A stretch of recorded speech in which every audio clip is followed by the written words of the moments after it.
আসসালামু আলাইকুম রহমতুল্লাহ। জিয়াবাদ মুজিববাদ আজ চাই না, তবে কী চায়? জিন্নাবাদ, খলিফাবাদ, লুট্তরাজবাদ, না আধিপত্যবাদ, না তারুণ্যের সাদাবাজিবাদ? কোনটাকে চাই আমরা? ভাই, জিয়াবাদ আর মুজিববাদ চাই না, এটা আমার কথা নয়। এটা যিনি বলেছেন তিনি হলেন জাতীয় নাগরিক কমিটির আহ্বায়ক নাসিরউদ্দিন পাটোয়ারি। বৈষম্য বিরোধী ছাত্র আন্দোলনে তারা চরম আকারের গুরুত্বপূর্ণ ভূমিকা পালন করেছে, তারা এটা চাইতেই পারে। আমার একটা কিছু কথা বলি নাকি? নগর পুড়লে কি দেবালয়ার বাদ থাকে? -2 ফর্মুলা শুনে আসছেন না আপনারা? এই আহ্বায়ক নাসিরউদ্দিন পাটোয়ারির বক্তব্যে -2 ফর্মুলার আদ্যোপান্ত একেবারে উঠে এসেছে। উনি 1971 সালের মুক্তিযুদ্ধের পরিবর্তে ওনারা 1971 সালের মুক্তিযুদ্ধের পরিবর্তে 1947, 1975 আর 24 এর গুরুত্ব ওনাদের নিকট একটু বেশি। তারা জিয়াবাদ আর মুজিববাদের আদর্শ চাইব না, এটাই স্বাভাবিক, এটা চাইলে অস্বাভাবিক। তাই জন্য ওরা যখন মুজিববাদ আর জিয়াবাদ বাদ দিতে চায়, তখন জিয়াবাদের লোকেরা প্রতিবাদ করলে তখন তাদের কাঁধে ভর করে মুজিববাদ অর্থাৎ আওয়ামী লীগ ফিরে আসতে চায়। এটা ওনাদের ভাষ্য। অথচ ওনার যে পদে পদে -2 ফর্মুলা এক্সিকিউট করার জন্য উঠে পড়ে লেগেছে বা আপ্রাণ চেষ্টা করছে, এবং তাদের কর্মকাণ্ড অ্যাক্টিভিটিসে সেটি সুস্পষ্টভাবে পরিলক্ষিত হচ্ছে, সেটি কিন্তু তারা স্বীকার করে না।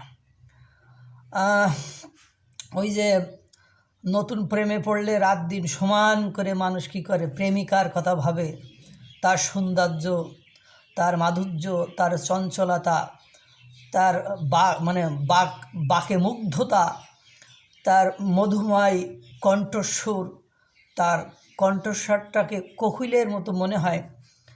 24-এর গণ-অভ্যুত্থানের অবস্থা ঠিক ওরকম হয়েছে। সকলের প্রচেষ্টায়, যারা মুজিববাদের, জিয়াবাদের সকলের অংশগ্রহণে যখন তারা সফল হয়েছে, তখন তারা যে বর্তমানে আর ওই মুজিববাদ আর জিয়াবাদ চায় না, তারা চায় কি চায়? তাহলে বোঝা যায়, হয় জিন্নাবাদ চায়, নাই খলিফাবাদ চায়, নাই বহুত্ববাদ চায়। সেগুলো তো দেখছেনই। তাহলে চলেন, জাতীয় নাগরিক কমিটির আহ্বায়ক নাসিরউদ্দিন পাটোয়ারি বলেছেন রাজনৈতিক দলগুলোর মধ্যে আদর্শিক বিভাজন চায় না। তা রাজনৈতিক দলগুলো যদি সব একরকম মতবাদ একরকম আদর্শ হয়, তাহলে সেটা ভিন্ন রাজনৈতিক দল হবে কেন? সেটা তো তাহলে বাকশাল হবে, তাই না? আপনার আদর্শের সাথে আমার আদর্শের মিল নেই বলেই তো আমার রাজনৈতিক দলটা আলাদা। তা আপনার যে আদর্শ, আমারও সেই আদর্শ। এখন জিয়াবাদের যে আদর্শ, মুজিবাদের সেই আদর্শ যদি হতো, তাহলে তো একটা দলই হইতো, ভিন্ন দলে যাওয়ার আর কোনো। চরমোনায় আর জামায়াতের আদর্শ যদি এক হইতো, তাহলে তো জামাত পীর হইতো, নাহলে চরমোনায় জামাত হইতো। হেফাজতের আদর্শ পাগলা বাবাদের অর্থাৎ ওই সুন্নিপন্থীদের আদর্শ যদি এক হইতো, তাহলে তো হেফাজত নাম দেওয়ার কোনো দরকার ছিল না। ছিল না তো। এখন তাহলে তো আপনারা বাকশাল করে ফেলবেন। আপনারা কি বাকশাল করতে চান? তাহলে দেশের এবার উনি আবার বলছেন দেশের সবার উপরে জনগণ থাকবে। তা গণতন্ত্র তো সেই কথাই বলে, সবার উপরে গণতন্ত্র। তারপর উনি জিয়াবাদ বা মুজিববাদ আর চায় না। তা কী বাদ চান আপনি? জিয়াবাদ আর মুজিববাদ না চাইলে ওই তো বলেছি বহুত্ববাদ। সে বহুত্ববাদটা আবার কি? সে খলিফাবাদ। আপনি খলিফাবাদ চান? এবারে খলিফাতন্ত্র চান এদেশে?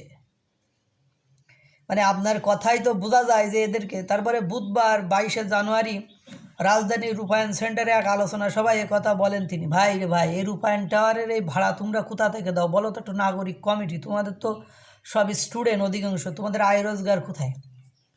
তোমাদের স্বচ্ছতা ন্যায় নীতির কথা বলো, এই ন্যায় নীতির মানে মানদণ্ড কী? বা তোমরা এই রূপায়ণ টাওয়ারে এই যা তোমরা পেয়েছো কীভাবে পাইলা? গণ অভ্যুত্থানের আগে পাওনি, গণ অভ্যুত্থানের পরে কেন পাইছো? তোমার তাহলে গণ অভ্যুত্থানের আগে তোমরা কী ছিলা, গণ অভ্যুত্থানের পরে কী হয়েছে যে তোমাদের এটা দিয়েছে? তোমরা যে সুন্দর করে মুজিববাদ আর জিয়াবাদ ওরা সন্ত্রাসী বা ওরা খারাপ, এজন্য ওদেরকে চাও না। তা তুমি কোন আইডিওলজি নিয়ে ঘোরো? কোন সন্ত্রাসী মন মানসিকতা, কোন চাঁদাবাজির মন মানসিকতা নিয়ে ঘোরো যে রূপায়ণ টাওয়ারের মতো এরকম একটা মূল্যবান স্থানে বা এরকম একটা দামি জায়গায় তোমরা মানে অফিস নিয়ে বসে আছো? তাই তিনি বলেন এদেশের বিভাজনের রাজনীতি চলবে না। তা কিসের রাজনীতি চলবে সেটা স্পষ্ট করে বললেই তো হয়। রাজনীতিবিদদের মধ্যে বিভাজন না থাকলে তো কোন দেশে নেই, বিশ্বের কোন দেশে রাজনীতিতে বিভাজন নেই? সবাই যদি এক আদর্শের হইতো তাহলে যেমন আমাদের খলিফাবাদ সৌদি আরবে সবাই এক আদর্শের হইতে হবে, সবাইকে খলিফাকে মেনে চলতে হবে। তাই সে খলিফা যত অন্যায় করুক আর যাই করুক না কেন, মানে আপনার কথাই তো ওটাই প্রমাণিত হয়। দেশের যে কোনো বিষয়ে জনগণ সিদ্ধান্ত নেবে, তো জনগণই তো সিদ্ধান্ত নেবে। জনগণ যে কোনো বিষয়ে সিদ্ধান্ত নেবে, তা আপনাদের মনোনীত সরকার এই যে ভ্যাট বসাইলো, কোন জনগণ এটা রায় দিয়েছে? তো জনগণ বলতে কি আপনারা আর আপনাদের মানে মন মানসিকতা যারা, তারাই আমাদের কি রায় নিয়েছে যে আমরা এই ভ্যাট চাই কিনা, ভ্যাট বাড়তে দেবো কিনা? আবার দেখলাম ওই তারেক কয়েকজনকে নিয়ে প্রেস ক্লাবের ওখানে অবস্থান ধর্মঘট করেছে, তাদেরকে বুঝাইতে আবার আপনাদের মতো ছাত্র প্রতিনিধিরা যান যে আপনাদের অযৌক্তিক একটা কারণ দেখান, হ্যাঁ, এগুলো করতে যান। তাহলে জনগণ যদি চাইতো তাহলে ওখানে বসতো না তো। কোন জনগণ চায় যে আপনার এই ভ্যাট বাড়ুক? যারা ফ্যাসিলিটিস পাবে এবং যারা আপনাদের মতো সুযোগ সুবিধা পাচ্ছে তারাই তো, ছাড়া ওটা চায় না। এরপরে বলেছে লাল কিংবা নেভি কোনো নামেই সন্ত্রাসী কার্যক্রম চলবে না।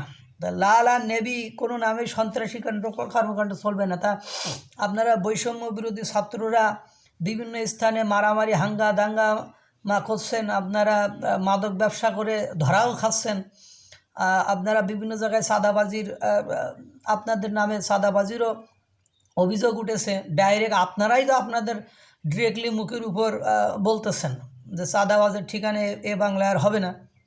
তারপরে আপনি বলছেন বর্তমানে জিওপলিটিক্যাল অবস্থানের কারণে দিন দিন নতুন সংকট সামনে আসবে। তা আপনি যদি ইচ্ছা করে নিয়ে আসেন, আপনি যদি পলিটিক্স বোঝেন, তাহলে আপনি কেন এই ইচ্ছা করে এটা সামনে নিয়ে আসছেন?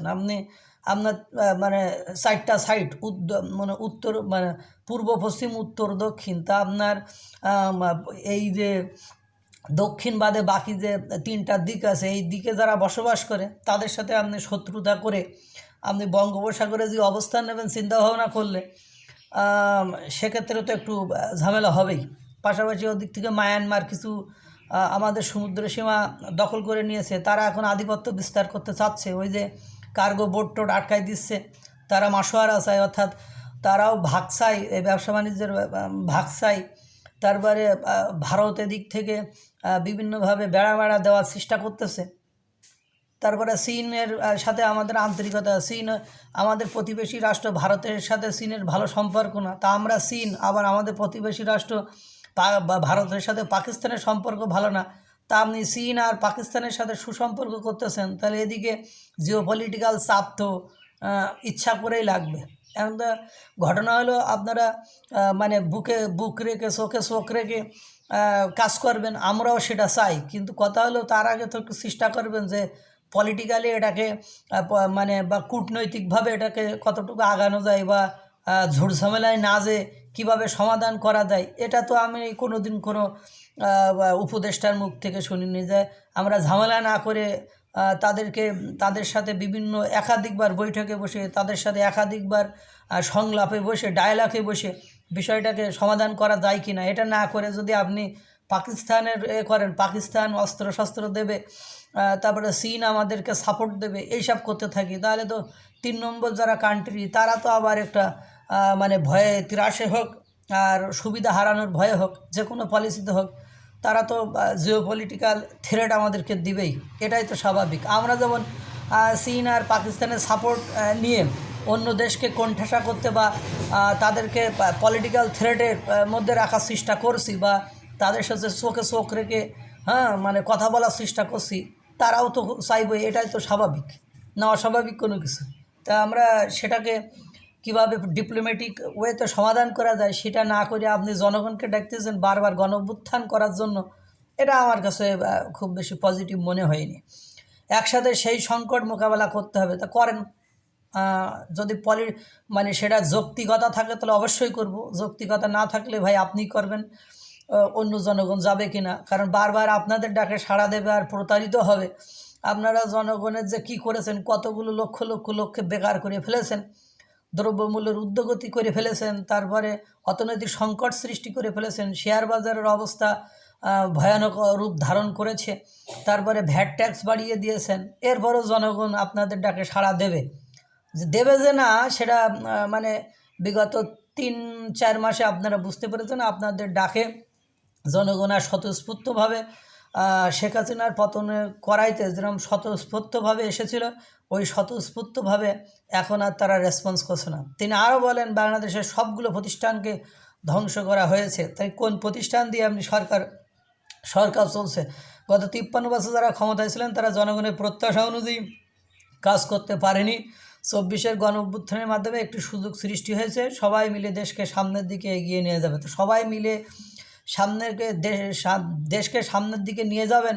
আবার বৈষম্য বিরোধী ছাত্র আন্দোলনের অফিসে আপনি মানে গণ অধিকার পরিষদের ওই যে কী যেন ছাত্র অধিকার পরিষদ নাকি, ওদের ক্রপসিক্যাল গেট আটকায়ে পিটায়ে মাথায় 22টা সেলাই দিতে হাসপাতালে পাঠাই দিচ্ছেন। আবার বলছেন সবাইকে নিয়ে যাবেন, আবার কমিটি নিয়ে মারামারি করতেছেন, আবার ওই যে মুজিববাদ আর জিয়াবাদকে দূরে ঠেলে দিচ্ছেন, আবার রাজনৈতিক বিভাজন চাচ্ছেন না। মানে আপনার মানে প্রথম অংশের সাথে দ্বিতীয় অংশের তো কোনো মিল আমি দেখি না। আল্লাহ তাআলা সকলকে এই ধরনের উদ্ভট চিন্তা থেকে আমাদেরকে রক্ষা করুক। আসসালামু আলাইকুম ওয়া রাহমাতুল্লাহ।